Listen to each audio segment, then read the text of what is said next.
متاثرین کے ساتھ کھڑی ہے۔ وزیر اعظم کا سیلاب متاثرین سے اظہار ہمدردی، کہا تکلیف کی اس گھڑی میں اپنے بھائیوں کو تنہا نہیں چھوڑیں گے۔ وزیر اعظم شہباز شریف اور army chief field marshal Asim Munir کا سیلاب سے متاثرہ اضلاع کا دورہ۔ وزیر اعظم شہباز شریف نے متاثرین سیلاب کو ہر ممکن مدد کا یقین دلایا اور فوج اور سول انتظامیہ کی خدمات کو سراہا۔ متعلقہ حکام کو متاثرہ علاقوں کی جلد بحالی کے لیے قومی وسائل بروئے کار لانے کی ہدایت کر دی۔ وزیر اعظم اور آرمی چیف نے سیلاب سے جاں بحق افراد کے لیے فاتحہ خوانی کی۔ وزیر اعظم شہباز شریف کی جانب سے سیلاب متاثرین میں چیک تقسیم کیے گئے۔ اس موقع پر فیلڈ مارشل عاصم منیر نے ریسکیو اہلکاروں سے ملاقات میں خراج تحسین پیش کیا، کہا متاثرہ خاندانوں کی مدد اولین ترجیح ہے۔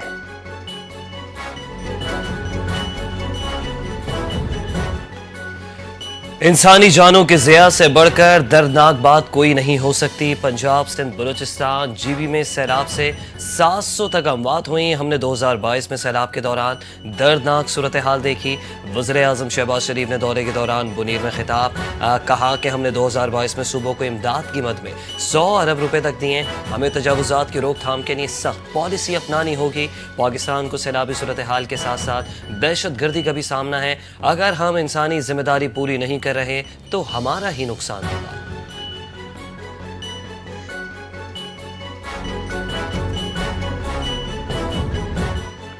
کراچی کے مختلف علاقوں میں تیز ہواؤں کے ساتھ تیز بارش کا سلسلہ آج بھی جاری۔ شہر میں آج گزشتہ روز کے مقابلے میں زیادہ بارش کا امکان۔ منگل کی صبح سے وقفے سے ہونے والی موسلادھار بارش نے شہر ڈبو دیا۔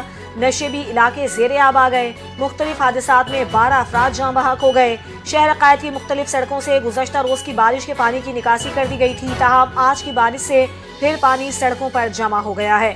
شہر کے کئی علاقوں میں بجلی دوسرے روز بھی بند۔ انٹرنیٹ اور موبائل فون سروس بھی شدید متاثر۔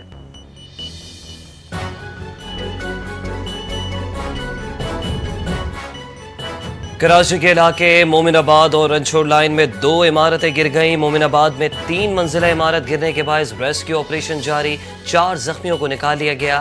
ریسکیو حکام کا کہنا ہے کہ ملبے کے نیچے مزید افراد کے دبے ہونے کا خدشہ ہے۔ شہر کے قدیم علاقے رنچھوڑ لائن میں الشفا اسٹریٹ کے قریب ایک مخدوش عمارت گر گئی، جس کے نتیجے میں کئی افراد ملبے تلے دب گئے۔ ریسکیو حکام کے مطابق اب تک ملبے سے ایک خاتون سمیت 2 افراد کو زندہ نکال لیا گیا، جنہیں فوری طور پر طبی امداد کے لیے اسپتال منتقل کر دیا۔ ملبے تلے مزید افراد کے دبے ہونے کا خدشہ، جس کے باعث آپریشن جاری ہے۔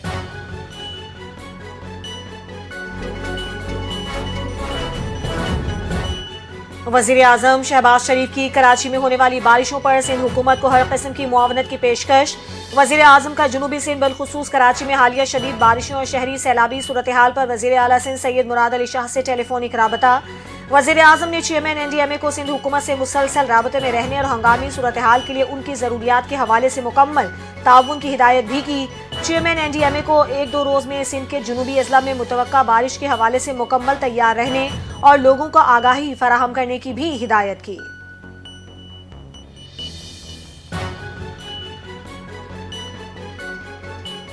بارش کی وجہ سے ممبئی بھی ڈوبا ہوا ہے، لاہور بھی بارش سے ڈوب گیا تھا۔ کراچی میں نرسری کے مقام پر میڈیا سے گفتگو کے دوران مراد علی شاہ کا کہنا تھا کہ کراچی میں کل شدید بارش ہوئی۔ جب بھی اتنی بارش ہوتی ہے تو فلڈنگ ہوتی ہے، لیکن کل بارش کے دوران ہی تنقید کی گئی کہ سڑکوں پر پانی ہے۔ میڈیا پر بھی کہا گیا کہ انتظامیہ تیار نہیں تھی، اگر نالے صاف نہیں ہوتے تو یہ پانی کہاں جا رہا ہے؟ کیا نالے راتوں رات صاف کر لیے گئے؟ یہ نالے صاف تھے تبھی پانی اس سے گزرا ہے۔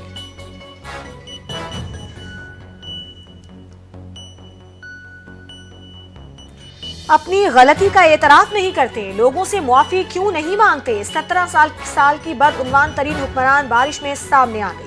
6.5 سال میں اربوں روپے کے خرچ کا حساب میئر کراچی کو دینا ہوگا۔ سینئر رہنما MKM فاروق ستار کی سندھ حکومت پر سخت تنقید، کہا ان سب معاملات میں PTI اور جماعت اسلامی برابر کی ذمہ دار ہیں۔ جماعت اسلامی میئر کے خلاف اپوزیشن کا کردار ادا نہیں کر رہی۔ وزیر اعظم صرف وزیر اعلیٰ کو فون کر کے اپنی جان نہیں چھڑا سکتے، کراچی کے منتخب نمائندوں کو بھی فون پر آن بورڈ لینا ہوگا۔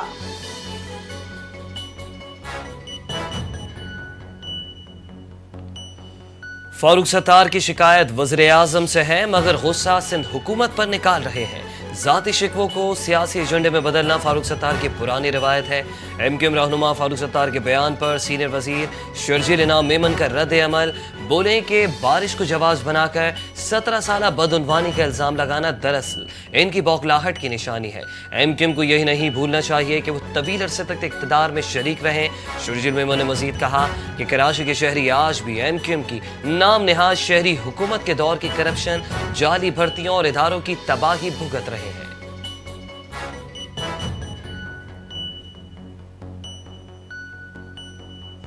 سیلاب سے متاثرہ علاقوں میں شاہراہوں کی بحالی کے لیے بھاری مشینری اور تربیت یافتہ ورک فورس کے ساتھ مرمتی کام جاری ہے۔ شاہراہوں کی مکمل بحالی تک این ایچ اے علاقوں میں سرگرم رہے گا۔ وفاقی وزیر مواصلات عبدالعلیم خان اور گورنر سید مہدی شاہ کی ملاقات میں گفتگو۔ Naltar express way, Babusar road, غزر express way اور دیگر شاہراہوں کی بحالی پر مشاورت۔ گورنر گلگت بلتستان سید مہدی شاہ نے کہا کہ بارشوں سے بھاری جانی اور مالی نقصان ہوا۔ محکمہ مواصلات کی فوری اور تیز کارروائیاں لائق تحسین ہیں۔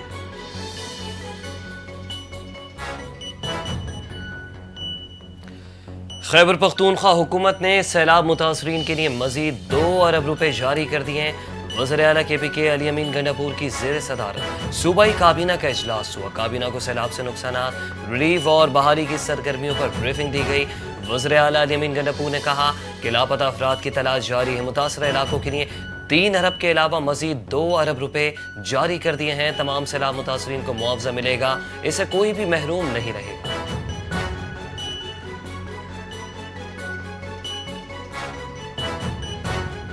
وزیر اطلاعات و ثقافت پنجاب عظم بخاری نے خیبر پختونخوا اور سندھ میں حالیہ بارشوں اور سیلابی صورتحال پر گہرے دکھ اور افسوس کا اظہار کیا۔ کہا کہ پنجاب بطور بڑا بھائی مشکل کی اس گھڑی میں اپنے دونوں بھائیوں خیبر پختونخوا اور سندھ کے عوام کے ساتھ کھڑا ہے۔ وزیر اعلیٰ پنجاب مریم نواز نے خیبر پختونخوا کے وزیر اعلیٰ علی امین گنڈاپور سے بذات خود رابطہ کیا اور ہر ممکن تعاون کی پیشکش کی۔ یہ جذبہ اس بات کی عکاسی کرتا ہے کہ مریم نواز صرف پنجاب ہی نہیں بلکہ پوری قوم کی قیادت کرنے کی صلاحیت رکھتی ہیں۔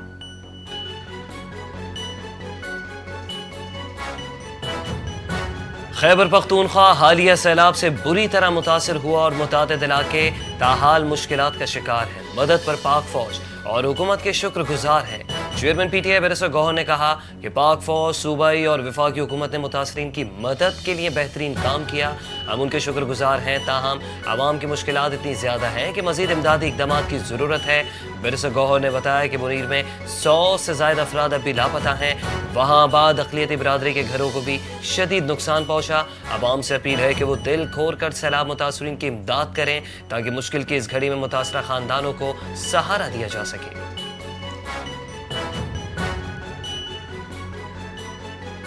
خیبر پختونخوا کے اضلاع سوابی اور بنیر سیلاب اور لینڈ سلائیڈنگ سے شدید متاثر۔ سوابی میں کلاؤڈ برسٹ سے جاں بحق افراد کی تعداد 28 ہو گئی۔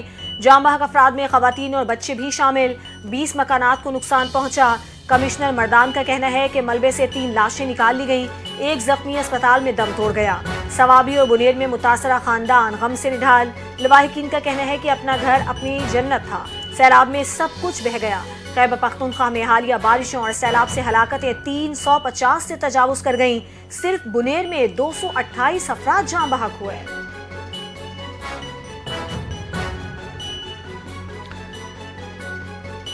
بھارت کی جانب سے دریائے ستلج میں پانی چھوڑنے پر سیلابی صورتحال۔ ہیڈ سلیمان کی اور ہیڈ اسلام پر پانی کی سطح میں خطرناک حد تک اضافہ۔ باولپور ڈیرہ بھکا کے قریب زمیندارہ بند ٹوٹ گیا، ہزاروں ایکڑ فصلیں زیر آب۔ امپریس برج پر پانی کا دباؤ بڑھنے لگا۔ قصور کے گنڈا سنگھ والا کے دیہات میں پانی داخل ہو گیا، فصلیں تباہ ہو گئیں۔ پاک پتن اور عارف آلہ میں سیلابی صورتحال کے پیش نظر احتیاطی اقدامات شروع کر دیے گئے۔ دریائے سندھ میں تونسا کے مقام پر اونچے درجے کا سیلاب، 60 سے زائد بستیاں زیر آب آ گئیں۔ درہمہ غازی گھاٹ کے علاقوں میں بھی پانی داخل۔ متاثرہ علاقوں میں ریسکیو اور امدادی کارروائیاں جاری ہیں۔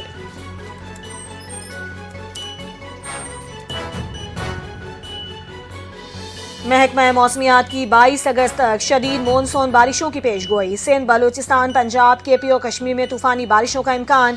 محکمہ موسمیات نے متعلقہ اداروں کو الرٹ رہنے کی ہدایات جاری کر دیں۔ بحیرہ عرب اور خلیج بنگال سے طاقتور مونسون سسٹمز داخل ہو رہے ہیں۔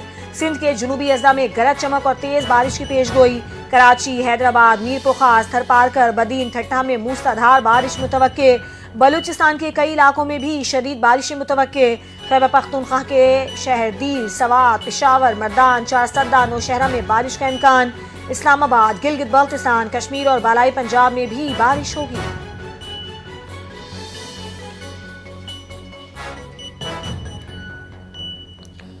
پاکستان کی کامیاب سفارتکاری سے پاک امریکہ تعلقات نئی بلندیوں کے تک پہنچ گئے ہیں۔ دونوں ممالک کے تعلقات میں فیلڈ مارشل سید عاصم منیر کی کامیاب ڈپلومیسی کا پوری دنیا اعتراف کر رہی ہے۔ اس سلسلے میں بین الاقوامی جریدے واشنگٹن پوسٹ نے بھی پاکستان کی حالیہ سفارت کاری مہم کو بہترین قرار دیا۔ رپورٹ کے مطابق ڈونلڈ ٹرمپ کے دوبارہ امریکی صدر منتخب ہونے کو پاکستان کے لیے ایک بڑا چیلنج سمجھا جا رہا تھا، تاہم پاکستانی حکام نے بدلتے عالمی حالات میں وائٹ ہاؤس کے ساتھ قریبی تعلقات کو فروغ دیا۔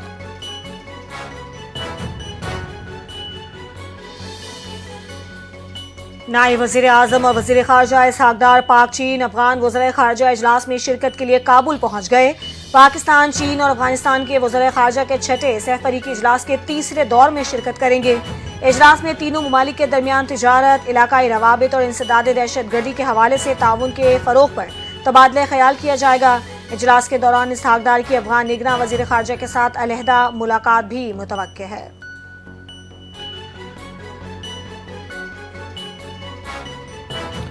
انسداد دہشت گردی کی عدالت نے GHQ گیٹ حملہ کیس میں PTI رہنما عمر ایوب، شبلی فراز اور کنول شوسف کے وارنٹ گرفتاری جاری کر دیے۔ کیس کی سماعت 3 ستمبر تک ملتوی کر دی۔ جج انسداد دہشت گردی عدالت امجد علی شاہ نے زرتاج گل، راشد شفیق، رائے مرتضیٰ، بلال اعجاز، احمد چٹا کے بھی وارنٹ جاری کر دیے۔ عدالت نے تمام 14 ملزمان کی حاضری سے استثناء کی درخواستیں مسترد کر دیں۔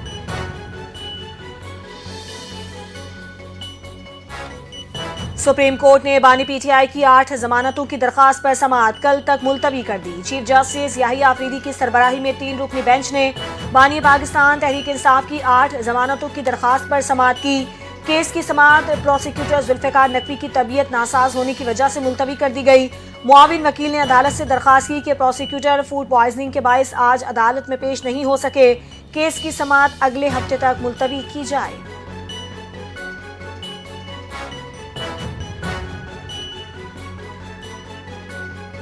بانی PTI نے قومی اسمبلی میں محمود خان اچکزئی کو اپوزیشن لیڈر اور اعظم خان سوادی کو سینٹ میں اپوزیشن لیڈر نامزد کر دیا ہے۔ سلمان اکرم راجہ کی تصدیق، کہا کہ خان صاحب نے ضمنی انتخابات میں حصہ لینے کا فیصلہ PTI کی سیاسی کمیٹی کی ثوابدید پر چھوڑ دیا۔ بانی PTI نے پنجاب اسمبلی میں اپوزیشن لیڈر کے نام کے لیے 5 نام طلب کر لیے، جن میں ایک کا انتخاب وہ خود کریں گے۔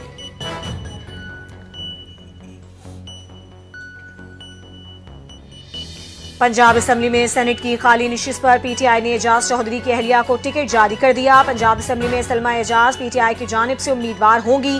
پنجاب میں PTI کو 100 کے قریب ارکان کی حمایت حاصل ہے۔ ترجمان الیکشن کمیشن کے مطابق کل امیدواروں کی پہلی لسٹ جاری ہوگی۔ 23 اگست تک کاغذات نامزدگی کی جانچ پڑتال مکمل کر لی جائے گی، جس کے بعد 26 اگست تک کاغذات نامزدگی منظور یا مسترد کرنے کے خلاف اپیلیں دائر کی جا سکیں گی۔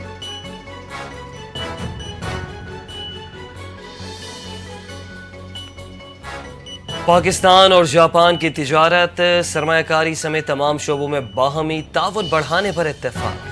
وزیر اعلیٰ پنجاب مریم نواز کی جاپان کے خارجہ امور کے سینئر اسٹیٹ منسٹر مایاجی ٹاکوما سے ملاقات۔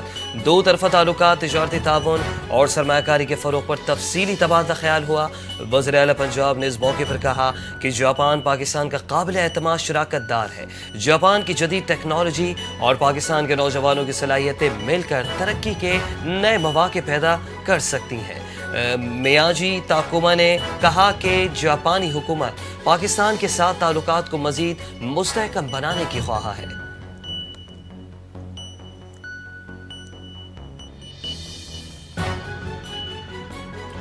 وطن کے عظیم سپوت راشد منہاس شہید کا 54واں یوم شہادت آج منایا جا رہا ہے۔ راشد منہاس نے دشمن کی سازش ناکام بنا کر جام شہادت نوش کیا۔ راشد منہاس نشان حیدر حاصل کرنے والے پاک فضائیہ کے واحد افسر ہیں۔ فلائٹ لیفٹیننٹ متی الرحمان کی غداری پر راشد منہاس نے جان قربان کی۔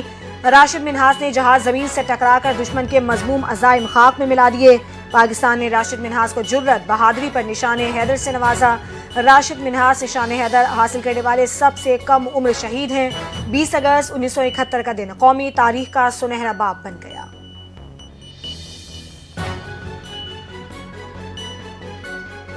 مسلح افواج کا راشد مناز شہید کو 54ویں برسی پر خراج عقیدت پیش. Chief of army staff naval air اور جوائنٹ چیفز کے سربراہان کا خراج تحسین. پائلٹ آفیسر راشد مناز شہید نشان حیدر کے واحد فضائی آفیسر ہیں. 20 اگست 1971 کو راشد مناز نے وطن کی خاطر جان کا نذرانہ پیش کیا. ISPR نے اپنے بیان میں کہا کہ راشد مناز کی قربانی حب الوطنی، وفاداری اور جرأت کی علامت ہے. راشد مناز کا فیصلہ ہتھیار ڈالنے کے بجائے جام شہادت نوش کرنا تھا. ان کی قربانی آج بھی پوری دنیا کے لیے مشعل راہ ہے. راشد مناز نے دشمن کے ناپاک عزائم کو خاک میں ملایا ہے.